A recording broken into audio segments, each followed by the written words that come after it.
let's talk through the 5-step process to handling objections. This is in your book if you want to follow along and jot notes on page 27. All right, so step 1, when we get to these objections, ignore or agree. When you first hear the objection, what's your initial reaction? I mean, mine's like, what? Like the yard's too small? But I can't say that, of course. Beth Mason uses this script. I know. So you're acknowledging them, but you're not making it an issue. Because for a lot of people, it's not an issue, they're just making a statement. And some people they make statements about everything in the house. But it's not necessarily something that's of a big concern for them. I was on a call this morning, and one of the objections that came up was this agent in a different community is dealing with a listing where it's a great property. In any other location, it would sell for 30% higher, but it backs up to a noisy road. And she's like, I'm trying to think of what else I could do to get this home sold. I've done, the staging, and I've done the lawn service for a year, and what else can I do to get this home sold that's on this busy road? And what is the answer to that? It's always price in any market. Got to be price. You can't stage your way out of road noise. And you can't mow your way out of it either. And there are people that will purchase that home. She did. So don't make that a stumbling block, because if you price something, if that seller prices it correctly, it will sell. So with homes like that, you can't price them the same as something that doesn't back up to that road. And a lot of sellers initially will want you to do that. One thing that we'll do is a lot of our sellers who have an overinflated value of their homes, we'll actually take them to their competition and say, this is what we're competing against. But you take them to the ones that are going to be, priced where they want to be, that are superior to what they have to offer. Yes. Oh my gosh. Have you ever done that and taken them to one and you're like, ooh. Yes. Your house is actually better than this one. Let's go on. Yeah. Yes. So be selective in what you show them. I was just kidding about that one. And if they do happen to bring up that ugly house that, theirs is so much better, well, yes, what we're going to do is we're going to use that ugly home that's priced the same to get yours sold. However, we have to be priced accordingly to make that happen. By the way, this is not listing university, but I'm just going to throw this out there for anybody in the room that lists houses. Put your seller on a buyer search. Put your seller on a buyer search. They should be getting emails of the comparable properties so that when they come on the market, if they were a buyer that was going to buy their own home, they're going to also see what their competition is. They're going to get the email at the same exact time that all the buyers in the market that would potentially buy their home are getting to see. Sorry, side note. All right, let's talk about the feel, felt, found. Okay, what you're doing in feel, felt, found, you're acknowledging what they're saying with, I know how you feel. A lot of people have felt the same way. Or, here's what I've found. Or, here's what they found. It's always kind of good to put it onto another buyer. Here's what they found with that issue. Because you're acknowledging what they say, if it's something that you feel is pertinent, and then you're just moving on. So many agents, they want to get all wrapped up in that one comment when all you have to do is just acknowledge it and move on. If it's an issue for that buyer, they're going to bring it back up again. I think too on the found, when you're using the language about what I've found or what my past clients have found, it kind of elevates you as an expert, right? The road noise is really, really loud. This is what your buyer is saying to you, right? The road noise is really, really, really loud. Well, what I found is once we're in here, I've got other clients, they live just down the street. They don't even notice it anymore. It's like living next to a train track. A house next to a train track will sell. And most of the people that live there, the sellers, what will they say? We don't even notice it anymore. And we actually have a lot of this in our areas that are close to I-75. And what I will share with the buyers is, well, I know other buyers have felt the same way because when you go on to your lanai, you do hear 75. However, here's a great inexpensive fix for that. We're going to install a nice water feature in your pool. So not only will you enjoy it when you're out here grilling with your family and the kids are in the pool, but all that road noise is just going to become white noise to you because you're going to be focused on this beautiful landscape and your new fountain. And do you notice how he appealed to a logical concern with emotion.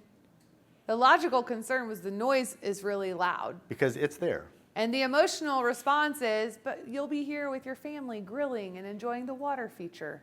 Because that's the bigger picture. It's not the road noise. It's when you walk out there and there's nothing going on in the pool, you're going to hear it. You're going to hear the neighbor pull up next door.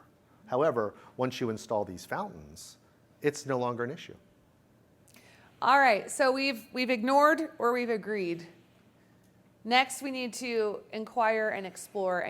And you guys have walked through some of these processes, but we need to understand why with our open-ended questions. You know, who, what, when, where, why, how. Where did you hear that? Who did you hear that from? A lot of times it's friends and family. They always like to chime in, especially when it comes to pricing. You know, the prices are too high. Well, who did you hear that from? Especially if they're new to your market and they don't know what the market's doing. It could appear very expensive to them. However, if you can show them what's sold in the last 30 to 60 days, actually these prices aren't high, they're right with where the market is. However, before you say that, make sure that it is, so you can back it up with your numbers. So I'm thinking about that long driveway still because that was just so mind-boggling to me that could be a concern for somebody. We don't have long driveways, I guess, where I'm from. Anyway, I have had a professional, somebody that they are, working with like Caterpillar, one of these, large companies. They're